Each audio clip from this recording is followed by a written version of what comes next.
Hello viewers. In today's video, I'm going to talk about the quantum free electron theory. In this video, we are going to derive the expression for density of states, and later we'll proceed to the excited states of electron, which are described by the Fermi-Dirac distribution function, and also we'll arrive at the expression of electrical conductivity in quantum free electron theory. So these are the things which we are going to do now. First of all, we'll try to derive the density of states, and let me explain what are the things involved in the quantum free electron theory.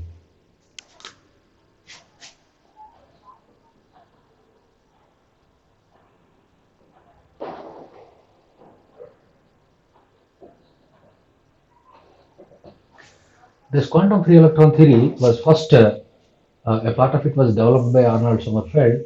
So the Sommerfeld model of metals.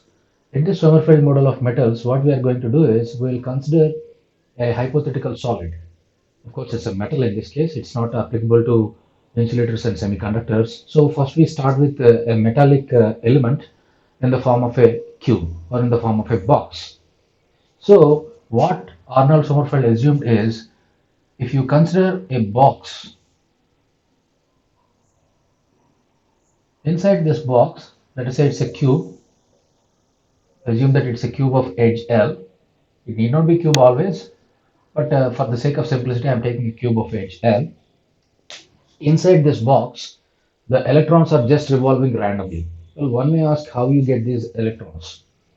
Normally, inside a metal, what you have is a metallic bond. Metallic bond means if these metal atoms come together to form the solid, they actually what they do is normally metal atom comes like this, and another metal atom comes like this. Like that, the metal atoms come closer and closer, and there may be one or two, it depends on the metal, the outermost valence electrons, at least one will be there, or in some other cases, many electrons are also available. So these outermost electron will be donated to the lattice. So physically, it is not losing the electron, but it is giving this electron to move freely inside the lattice. So when the electron starts rotating inside, I mean, when the electron starts roaming inside the lattice, it's not only one electron, it is also the other element's electrons. So every atom loses one or more its electrons, and these electrons will come outside and they will freely roam in the surroundings. So if you imagine that this is a part of the box, inside the box you have this arrangement of ions, arrangement of atoms. So these atoms will release the electrons. Releasing doesn't mean that the electrons come out of the box. So electrons cannot come out of the box. Electrons are still inside the box only, but they got little freedom to roam inside the entire lattice. And here, if an electron comes to a particular site, the atom will feel as if the electron is its own. So there is no naming on the electrons that this is the daughter electron of atom 1, this is the daughter electron of atom 2. There is no such discrimination. So electrons will be just freely roaming inside the lattice. So in this case, you call this as a metallic bond. So here physically there is no bonding between electron and atom, atom and atom. Actually, how this works is after it loses an electron, this becomes a positive metal ion. So all these are positive metal ions. This is sometimes referred as metallic lattice. So lattice means it's an imaginary arrangement of seats in which the atoms are sitting. So these atoms, after losing their electrons, they become ions. Of course, it's a positive ion. Sometimes it is referred as positive lattice core. So this positive lattice core will form one group, and the negative electron group, which is what you call as electron gas or electron cloud, it will form another group, and the attraction or the bond is in between the entire positive lattice and the negative electron cloud. So it is not in between independent atoms or independent electron and atoms. It is in between the groups, the entire electron group and the entire positive ion core. They will be attracting each other. So this is the scenario inside a metal.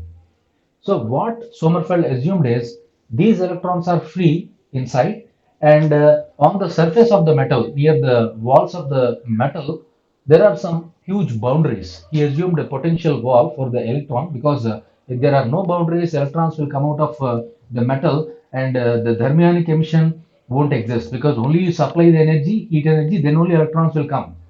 Electrons cannot come out of the metal free of cost. Either you shine with suitable light or you heat the sample.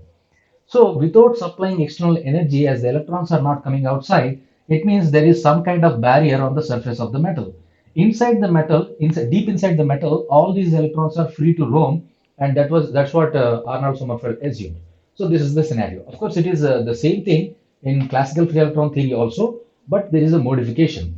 In classical free electron theory, the energies of electron are calculated according to thermal energy E equal to 3 by 2 kBT. Of course, you are not taught that particular course. The classical free electron theory is not there in our syllabus. So we are directly taking the quantum free electron theory. That's why you may not observe the difference. But the only difference in quantum mechanics, quantum free electron theory is the energy of the electron is not considered classically, but it is considered as per the quantum mechanics. Apart from that, remaining assumptions are same. Let me list out the assumptions here. So assumptions made by Arnold Sommerfeld is, first thing, electrons are freely roaming inside the metal. So they don't have any restriction, they can move anywhere. And another assumption is, on the surface of metal,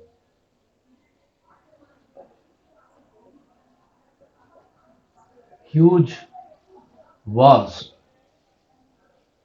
of potential walls actually that restrict the ejection of electron, restrict the free ejection of electrons. So electrons do not come outside of the metal freely unless you supply some energy, right? So this is another assumption. And third one is, the energies of electron are treated quantum mechanically. Energy of electron is calculated according to quantum mechanics, right? And there are two more assumptions, which is free electron approximation.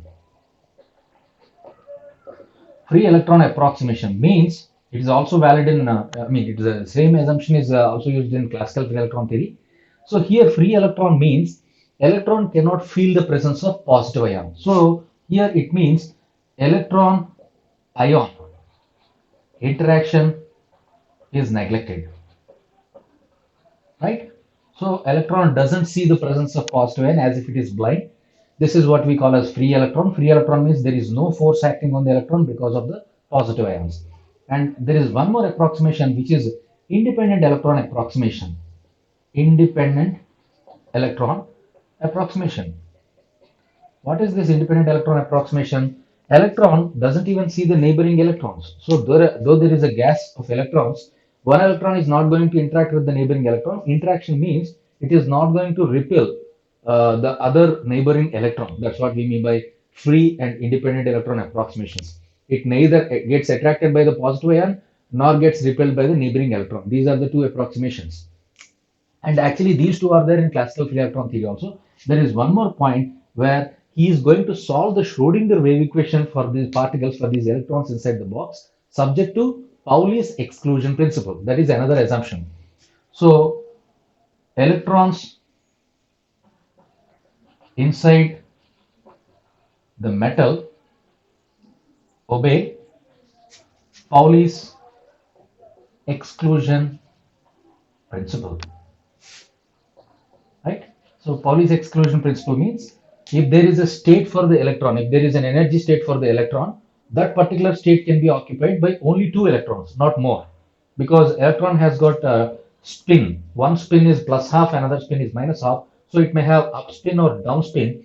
So depending on the spin, as one seat can have two different electrons, one with up spin and another with down spin. That's what Pauli's exclusion principle says. So we are going to solve this problem of electron inside a metal subject to Pauli's exclusion principle. These assumptions are already made earlier. Only modification is energies are quantum mechanical for electron, and electron energies are subjected to Pauli's exclusion principle. Only with these two assumptions we are going to proceed further. Right? You can pause the video and copy them, and we'll make a move to the next part, which is the ground state of electron wave. Okay. So here the electron's ground state wave function, first we are going to define electron Ground state. What do you mean by ground state? So the ground state is that particular state where there is no energy supplied from outside. The entire system is in the coolest form. That is, if you take the sample or the metal, if you imagine the metal at T equal to 0 Kelvin, this is what you call as ground state. And at this state, no electric and magnetic fields are applied. No electric magnetic fields are applied from outside. So under these conditions, we call it as ground state, and we are going to calculate the ground state electron wave function. For that, we imagine the electron as a part of the one-dimensional potential box, as we call the cube. Now in one dimension, I am trying to solve the problem. So metal in one dimension. So I am taking the one-dimensional case and I am going to extend it to the remaining three dimensions.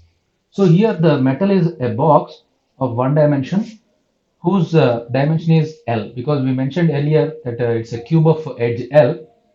So I'm taking x equal to 0 to x equal to L as the dimensions of the metal box. So inside this metal box, there are several electrons which are roaming inside. So many electrons are there, Avogadro number of electrons. As we said, they are non-interacting, they are not caring of the others. So if you can solve for one particular electron, the same thing is applicable for the rest also. So we are going to solve the Schrodinger wave equation for an electron inside a metal box, and if we can solve this, we can apply it to the rest of the things also. But this exercise has already been done in the quantum mechanics chapter in the previous one. And if you could remember, the wave function psi of x for electron or particle, actually this was particle, now in this case I am calling it as electron. This was a sine kx plus b cos kx. This was the function which we have derived in the quantum mechanics class. As these are the wave functions obtained by considering a metallic box like this, we are going to have some modifications. Let me tell you what are the modifications. This Schrodinger wave equation has to be solved for free particle, and we are expecting some kind of traveling wave like solutions. We are not expecting a standing wave. Let me tell you what are these things.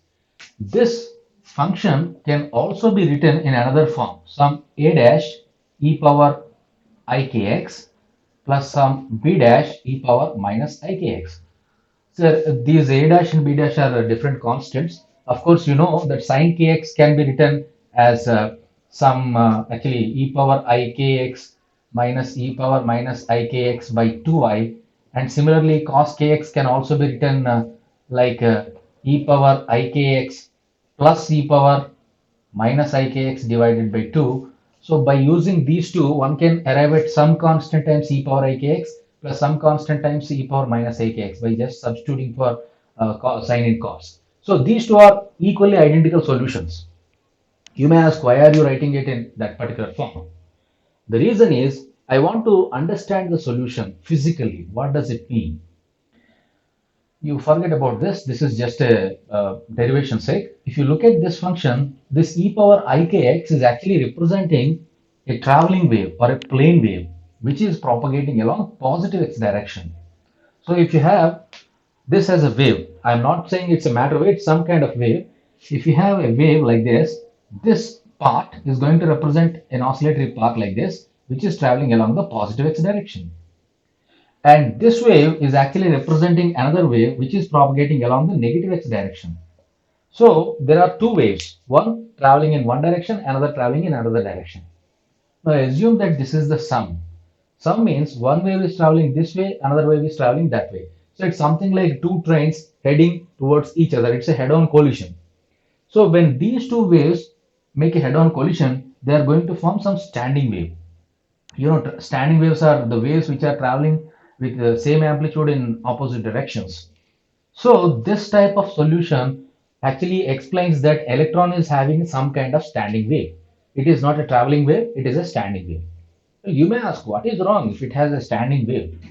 Remember, matter wave, this psi is the matter wave, which is describing the state of the electron inside.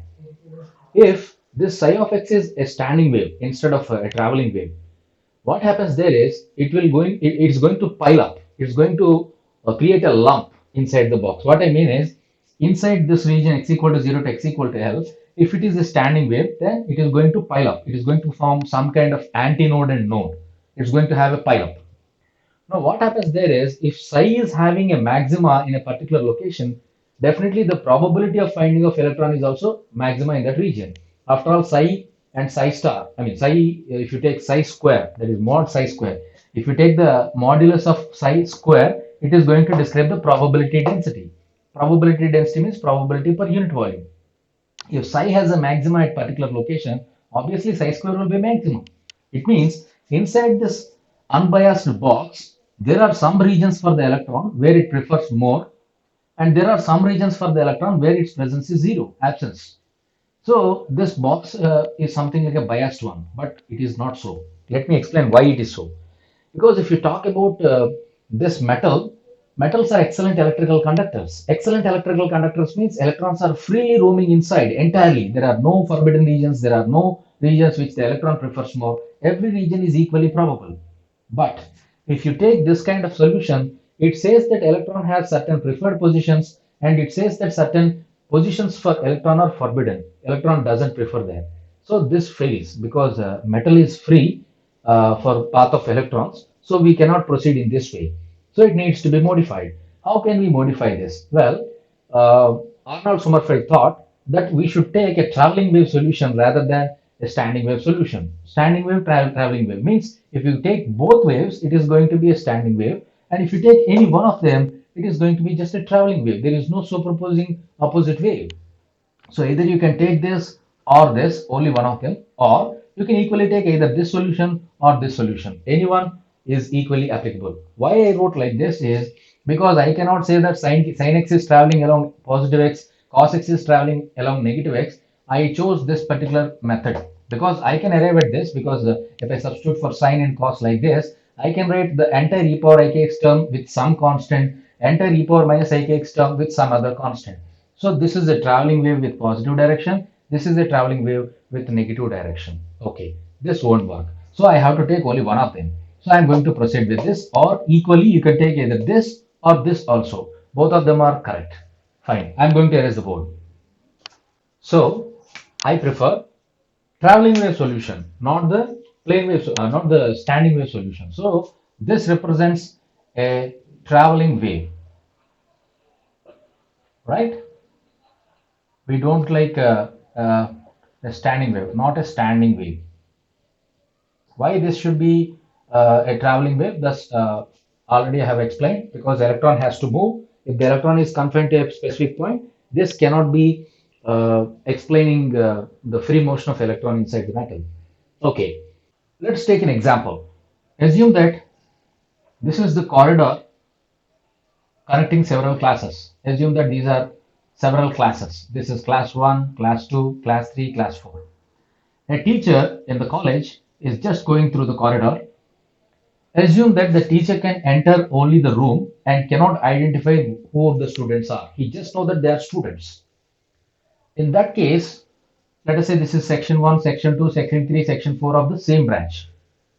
This teacher, if he or she cannot recognize who are the students, then he is equally probable to go this way, or equally probable to go this way, or equally probable to go this way, like this. So all sections are equally probable for the teacher who doesn't recognize the students or the boards.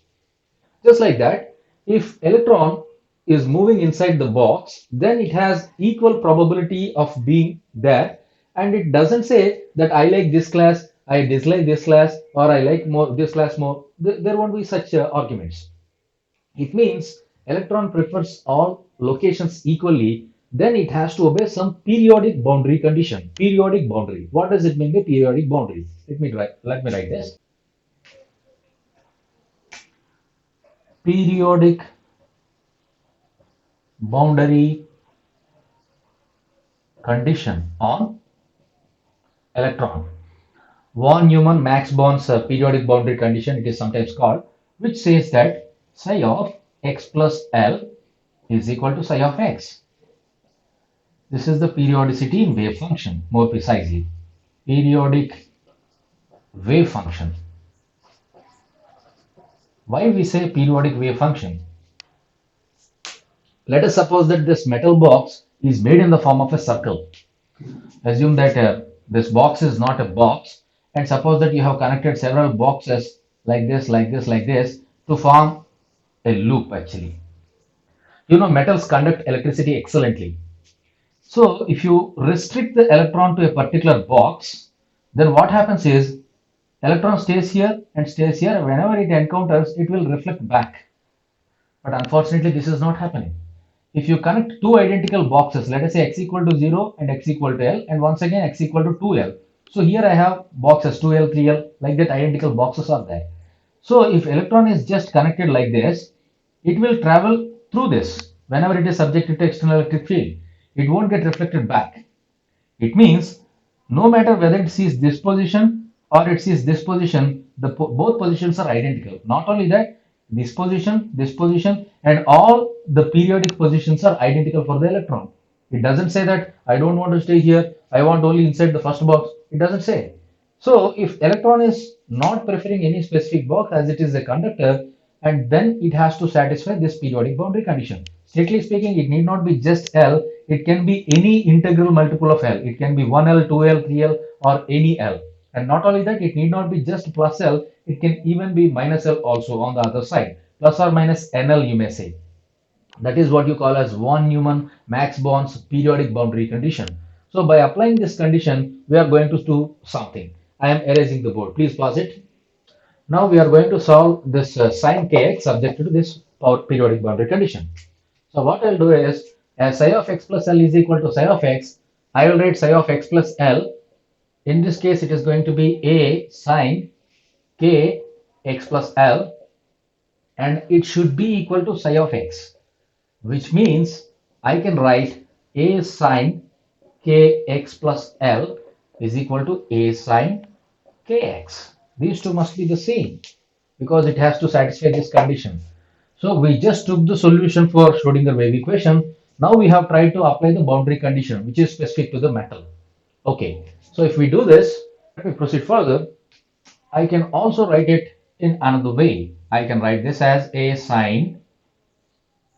In place of kx, I will write x plus 2 pi.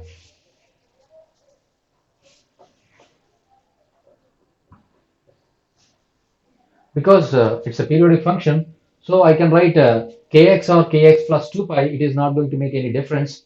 So what I can do is I can just compare a sine kx plus kl, just I am expanding this term, equal to a sine kx plus, strictly speaking, 2n pi. You can write any n because after all it's a periodic function where n takes values 1, 2, 3, etc. 0 intentionally I am not writing, there is a reason for that. So if you compare both of them, both the terms, so comparing gives KL is identical to 2n pi, or you can write K as 2 pi by L times some integer. So once again, the K, the momentum of the electron, actually K is the wave vector, and you know P is equal to h cross K. P is the momentum of the electron, and it is nothing but h cross K. So as h cross is a constant, which is h by 2 pi, indirectly P is representing the same K. So K is representing the P. So clearly K of this particular electron inside the metal is quantized. So K is quantized. So it cannot take any desired value. It takes only certain discrete values. K equal to 1 into 2 pi by L, K into 2 into 2 pi by L, K equal to 3 into 2 pi by L, like that. So K can take values with n running from 1, 2, 3, etc. Of course, I can write even plus or minus because it's a periodic function. Sine is a periodic function. No matter whether you write plus 2 pi or minus 2 pi, it is going to give you the same thing. So I can retain this term like this.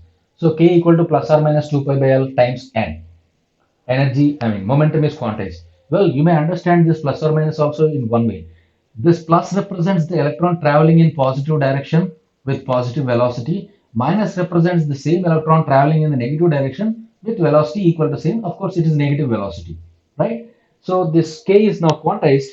Now what I can do is I can go for the total energy of the system.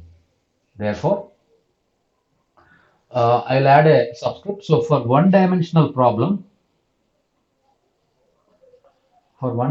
case, my k, I'm going to call it as kx is equal to plus or minus 2 pi by L into nx. I'm going to use the subscript nx like this.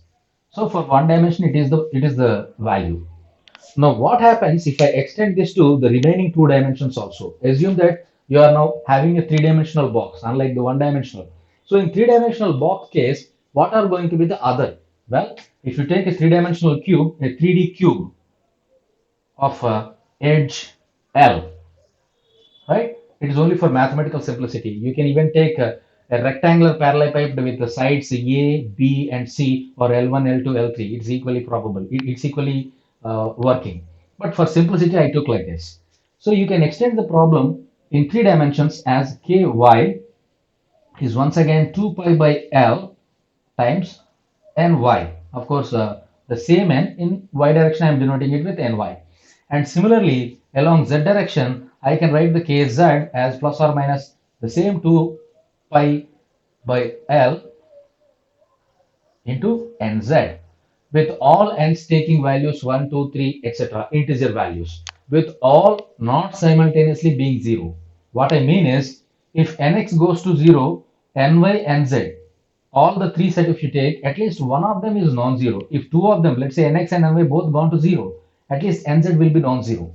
And similarly, if you take any other pair, two of them may go to 0 simultaneously, but all the three cannot go to 0. Why? Because if that happens, wave function vanishes because k will be 0, which is practically not possible because particle exists there, right?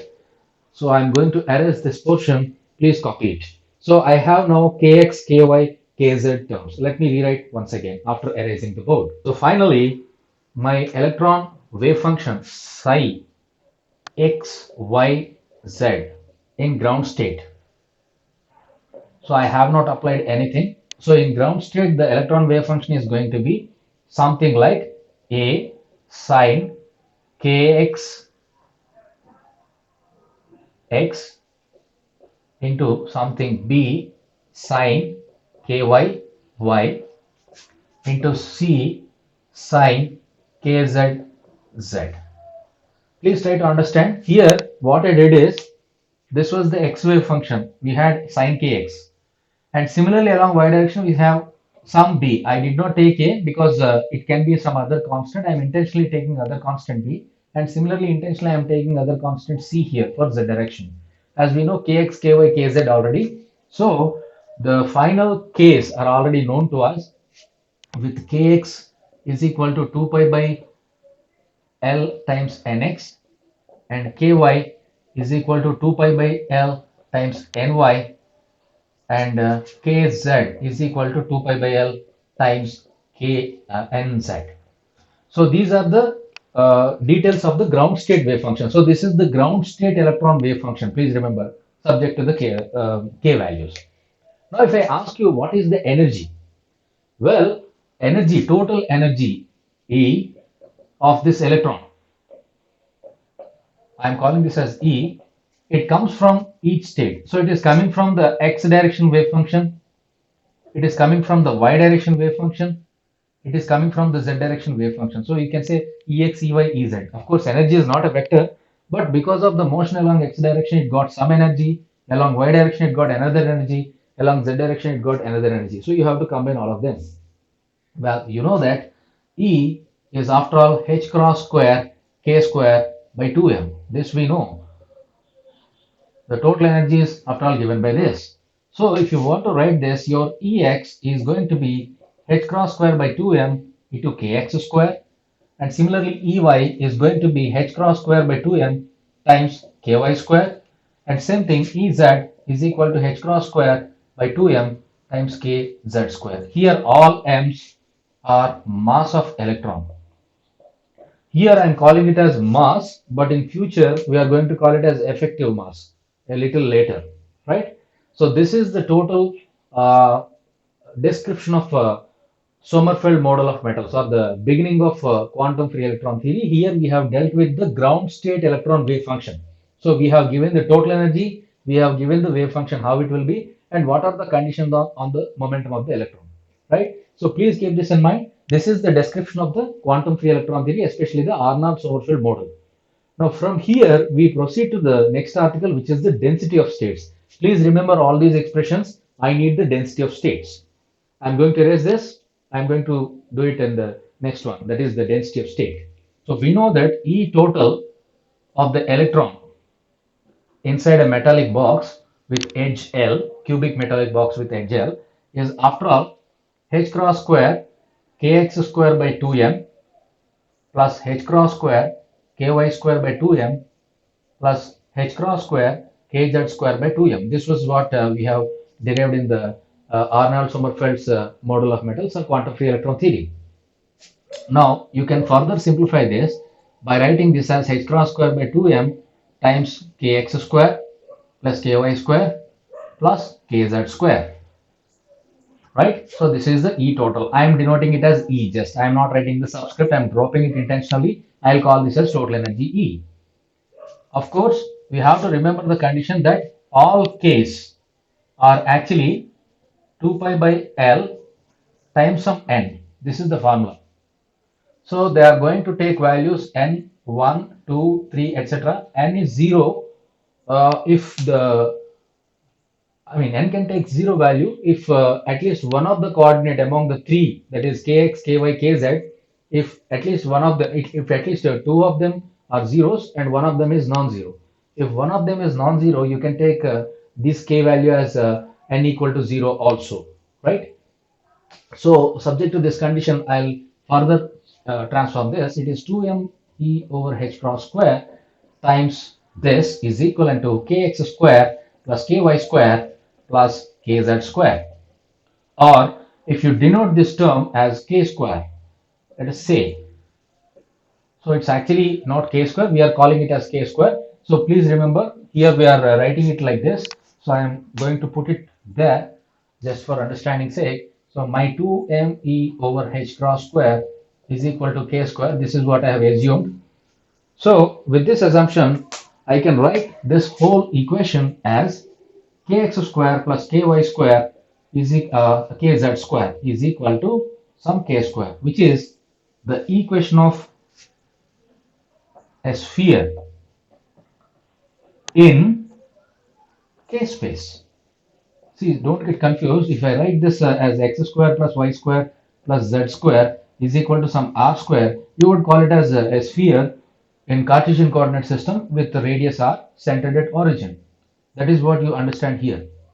Now if you can call this as kx, and this kx square as some x-axis square, some y-axis square, some z-axis square is equal to some constant square. So in this k coordinate system, it is going to represent a sphere, right? And that sphere is what you call as Fermi sphere. Fermi sphere, right? Please remember, this equation represents the Fermi sphere. Now, what is so special about this Fermi sphere? Why we are deriving it? Let me construct a coordinate system over here. I am actually trying to explain this in 2 dimensions. Later I can extend it to 3 dimensions. Let us suppose that this is kx and this is ky. You know, these k's, kx, ky, kz, I am not plotting the kz, but you just convince with kx and ky, they are actually taking values. It's 0 actually. Next one is 2 pi by L. Next one is 4 pi by L. Next one is 6 pi by L, and so on. As k's are both positive and negative, equally here it is minus 2 pi by L, it is minus 4 pi by L, and it is minus 6 pi by L, and so on. As we chose a cube, similarly on this direction you have same logic applicable. It is 2 pi by L, 4 pi by L, and 6 pi by L, and so on. Same thing on the negative side, you have the same, which is of course minus 2 pi by L, minus 4 pi by L, minus 6 pi by L, and so on. Why I have drawn this is, you can have possibilities. So k can take values like this. Now you have two variables, kx and ky. So if you take permutations, so k can take 0, ky can take 1. K can take 0, Ky can take 2, 3, 4. Of course, 1 means 2 pi by L, 2 means 2 into 2 pi by L, which is 4 pi by L, 3 into 2 pi by L means 6 pi by L, and so on.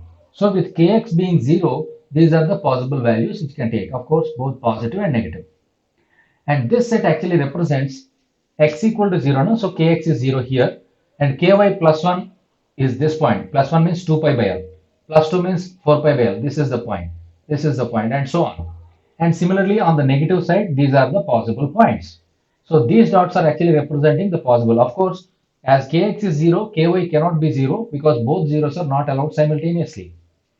And similarly, if kx takes 1, once again with 1, this is possible, this is possible, this is possible, this is possible.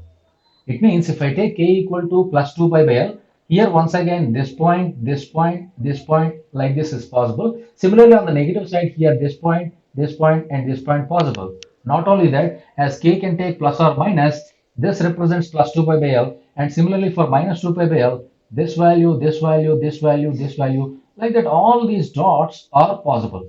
Or in other words, for k equal to 2, 3, etc., if I take all the set, it is going to be something like a Rangoli dot matrix. So మీరు ముగ్గులు వేయడానికి ఎలాగైతే డాట్లు పెడతారో అలా వస్తాయి అన్నమాట. So here you are going to see some kind of dot like structure. Of course, it's going to be something like this. Of course, here also these points are allowed, and similarly on the other side also you will get it. Of course, I am not going to draw all of them. Why I drew this? Why I plotted all these dots? Remember, this electron inside the metal box can have the case either this, or this, or any of the dot. It can take only those dots, and it cannot take a k value which has, let's say, somewhere here. If I take this value, which is half of this, let's say it's a 3 pi by L, you cannot find an electron with kx value being 3 pi by L or ky value being 3 pi by L. It's something like if you have currency notes, currency notes are there. We have in India, we have 50 rupee note, 100 rupee note, 200 and 500. If at all I bring a 300 rupee note or 201 rupee note, or let's say 225 rupee note, it is practically not possible. The currency is contest. And if at all I print the currency, I will have to face fraudulent charges, fake currency. Just like that here in this country, these are the allowed currencies. You cannot expect a middle currency to exist, right? Okay, please keep this in mind. Case take any of these dots, you cannot expect any other dot. Or in a simplest manner, if you are EC1 class, the class is running from 401 to 460 roll numbers. So inside that class, I will find a girl with roll number 401 or 402 or 460 in between. And I cannot expect a girl something like 406.2, 407.9. These fractions are not possible, right? Why? Because those states are forbidden. If you have 401, the next possible state will be 402 also, like that.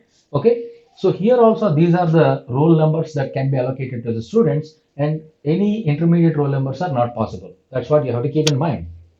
Fine. As we are dealing with 2 dimensions, this is the dot matrix. And if you are dealing with 3 dimensions, if you have brought in the Z also, then you will have similar grids of these dots. You can put another grid, another grid, another grid, another grid. Like that, you can have many more grids in all the 3-dimensional space. So it's a infinite dots space, right? It's not a continuum. It is a discrete space because the points are discrete, not continuous. Okay. If you have understood up to this point, now I'll make some manipulations here. Now, what is the area? Of course, I am dealing in 2 dimensions. What is the area that is owned by a specific point? What is the area given to a particular point? See, suppose that you are living in an apartment or a flat, and you will have some walls separating from your neighbors. Just like that, if I construct a wall to a specific point, what are the region? I mean, what is the region that is belonging to a specific point? Let me draw it here.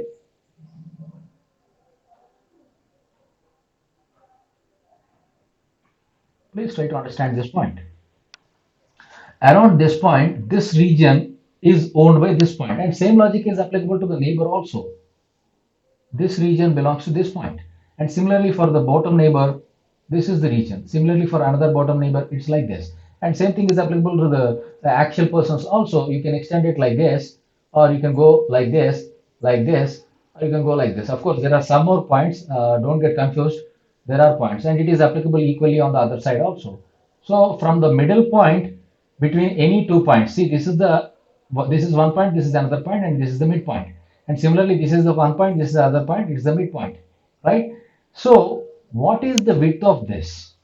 Is it not after all 2 pi by L? Because from here to here it is 2 pi by L. From here to here also 2 pi by L. And the middle is actually this is pi by L and this is 3 pi by L. So the gap is 3 pi by L minus pi by L, which is 2 pi by L. So all these boxes, they are actually having a width of 2 pi by L in both x direction and y direction. In three dimensions, it is going to be a cube in the so-called Fermi space or Fermi sphere, with each point representing with a cube, right? So that cube is the region owned by these points. Why I'm telling all these things? Let me calculate what is the area owned by a point. So area owned by an allowed state. I'm using the word allowed state. Actually, it is the point. So each and every point is one allowed state, one allowed roll number in the class. So that area is after all 2 pi by L into 2 pi by L, because it's a cube. The area of the cube is just the product of its edges. So A into A, if it is the edge A, so it is 2 pi by L into 2 pi by L. Now if I extend it to three dimensions, what is going to be the volume owned by each point? That volume is going to be just 2 pi by L whole cube. Please keep that in mind. You may ask, why are you doing all this nonsense? I'll give you a hypothetical case. I want to know how many girls are there inside the class. It's a hypothetical only. Please don't take it too literal.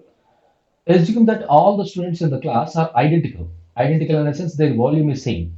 None of them are fat girls or thin girls. All of them are just factory made. They are of identical dimensions.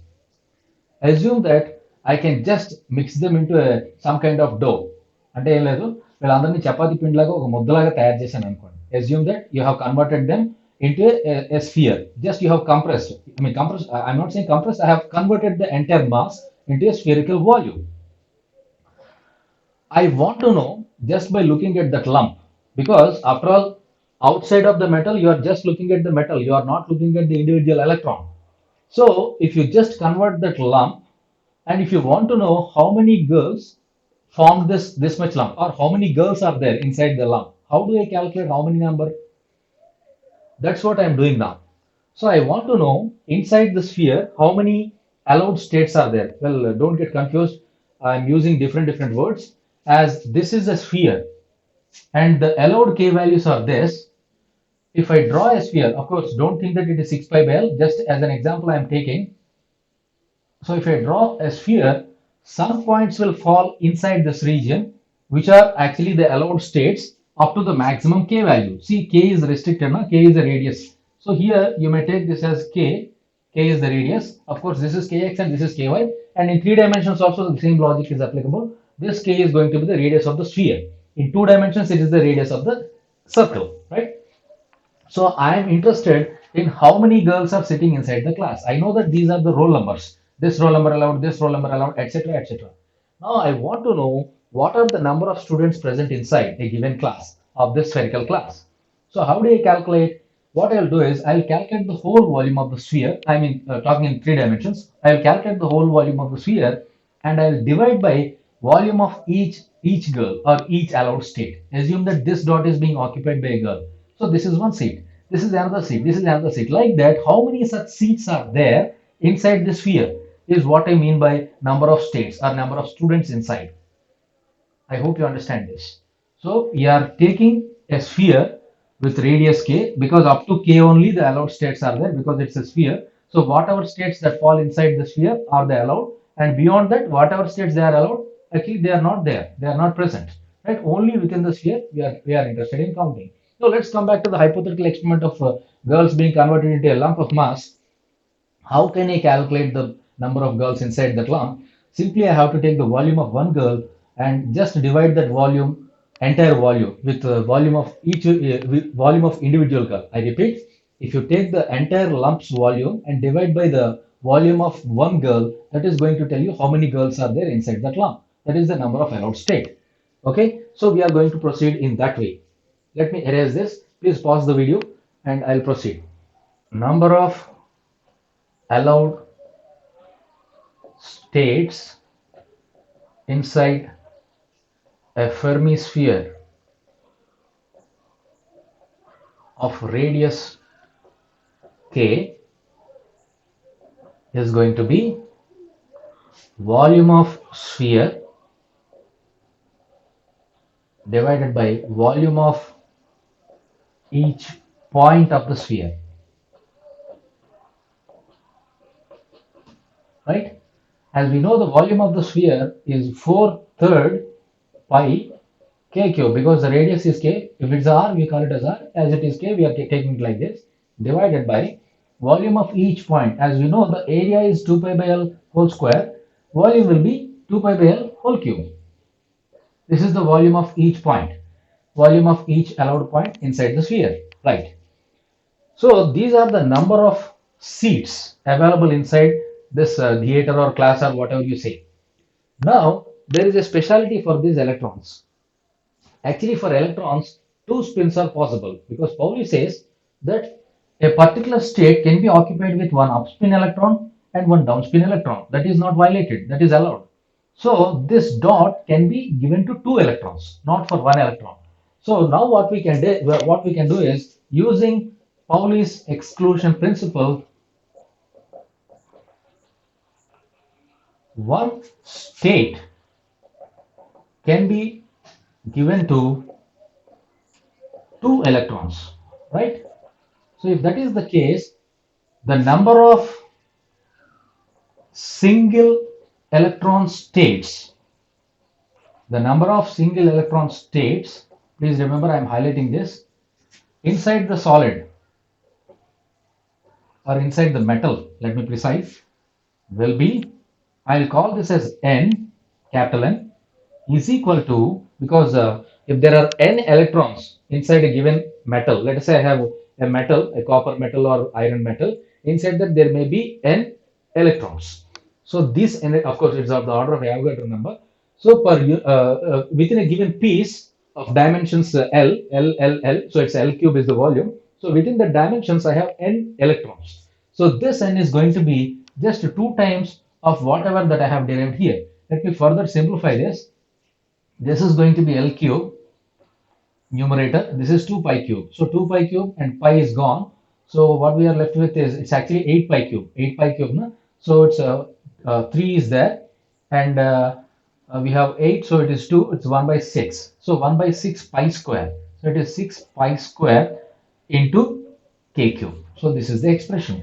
So as we are multiplying this, it is going to be L cube k cube divided by 6 pi square. Let me also remind you that this L cube is nothing but volume of the sphere.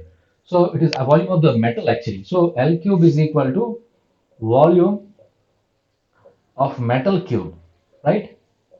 Because we have taken off edge L. So I can write this as V. I'll call this as V, volume of the cube. So this is going to be just V times of k cube divided by 6 pi square. So I can write this as V times of k cube, volume times k cube, into divided by 6 pi square. And anyway, this can be cancelled. It is going to be 3 pi square. And finally, I'll write this as n over v, which is what I call as small n, is equal to n over v equal to, I'll take this n, so it becomes 1 by 3 pi square. So it is k cube divided by 3 pi square. Please remember this expression. I'm going to erase the upper portion, and once again I'll come back to this. What is this so special? N by V. See, I know that I have a metal with volume V, and I know that there are n free electrons, single electrons. So this many single electrons are occupying this much state. Is it not the carrier density? After all, carrier density is nothing but number of free electrons available per unit volume. So this is the volume, and these are the number of carriers. So carriers divided by volume is nothing but carrier density. So this n by v, I'm going to call with the small n, which is the carrier density. You might have recollected the formula J equal to NeVd. The current density J inside a metal is NeVd. Vd is the drift velocity, N is the carrier density. So that N is this, right? So I'm going to erase this portion. Please pause the video. N is equal to N by V. which is equal to carrier density, that is the number of carriers, free charges per unit volume, which is given by k cube by 3 pi square. But unfortunately, this k is quite a difficult quantity which is not experimentally measurable. You cannot see what is the k value. Well, I have this in hand. I already said I will be using it later. So I will take this k square, and of course I can write this as uh, square root of 2me, which is equal to k. I can write this as root 2me over h cross square power 3 divided by 3 pi square.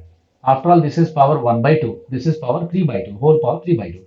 So what I can do is my n is going to be 2m by h cross square whole power 3 by 2 into, this is a root e, of course it's going to be e power 3 by 2 divided by 3 pi square. I retain this term. So these are going to be the number of electrons per unit volume inside a given solid.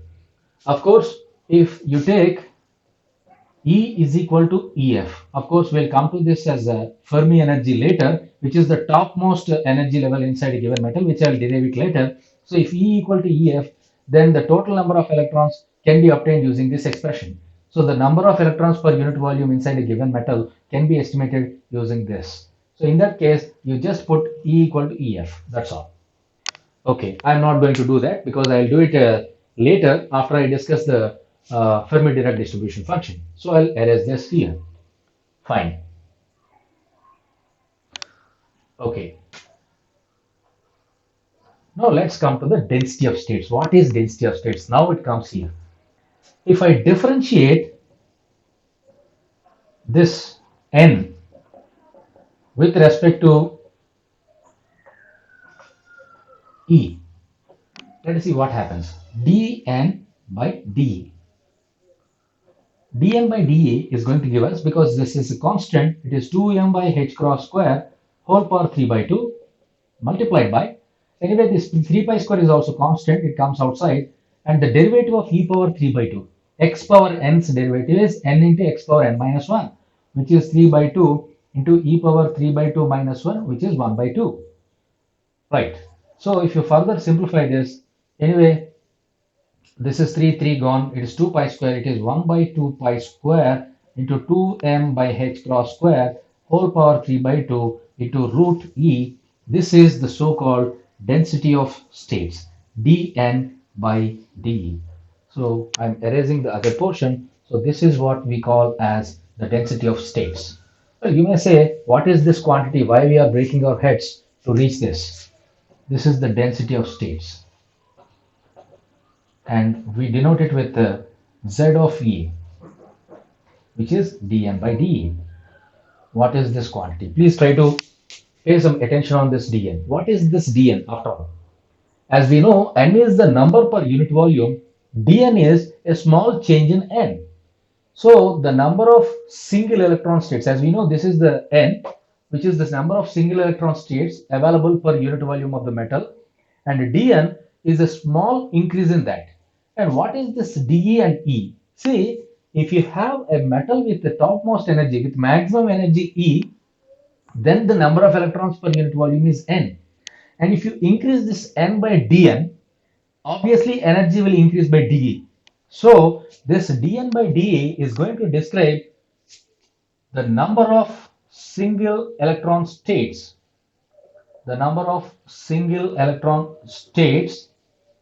inside metal.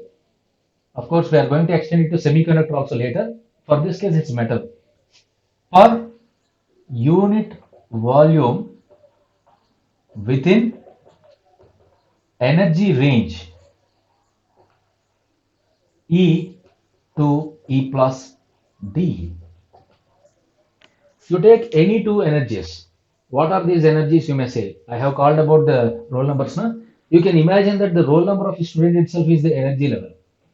So what are the number of students available with roll number? Let us say this is 450 and this is, let us say, 450 plus some 10. Let us say 460. Trivially, you may say that there are 10 students. But unfortunately, In the case of metal or solid, it is not so, because all the energies are not linear. It means if I have if I have an allowed energy of 1, next energy is not 2, next energy is not 3, like our numbers, natural numbers. In this case, energies are going to be different. As you can see, our E is given by this particular expression. E is related to k square like this. So E is not going to be linear. It means, if you could recall the particle in one-dimensional box, we got the E as E equal to n square h square by 8m a square or L square. If you took the box width as A, it is A square. If you take the box width as L, it is L square. Of course, n takes values 0. Of course, 0 is not allowed, 1, 2, 3, etc. So when you put n equal to 1, that is the first energy. If you call this as rupee for some time, so this is 1 rupee. And when you put n equal to 2, it is going to be 2 square, which is 4 rupees. It means the first allowed currency is 1 rupee, next one is 4 rupees. In between 2, 3 are there, they are not allowed. And similarly, if you go for the next allowed, which is n equal to 2, 2 square, which is 4, of course, n equal to 3, which is 3 square, 3 square is 9. So first 1 rupee, next 4 rupees, next 9 rupees. After that 16 rupees, 25 rupees, 36 rupees, 49 rupees, like that. The energies are not equal. It means in your class, if the first allowed roll number is 1, next allowed roll number is 4, not 2, 3, and next allowed roll number is 9, and next one is 16, next allowed is 25. So like that, if I just say what are the roll numbers between 450 to 460, you cannot just say that it is 10.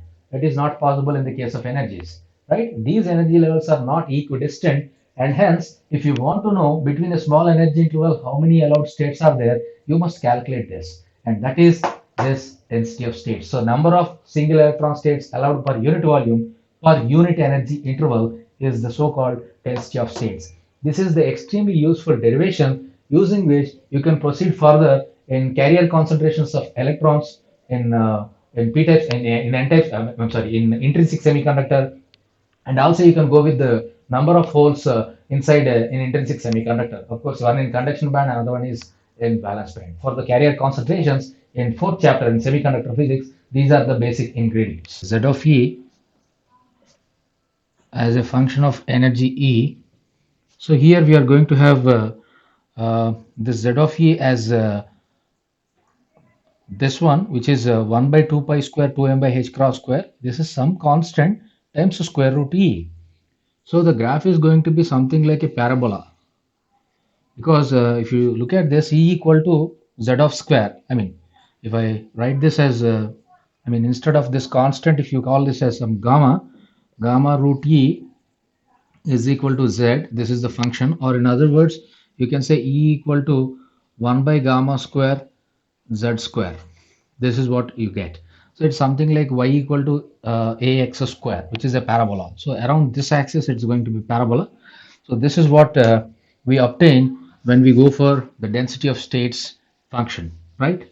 So this completes the discussion of density of states.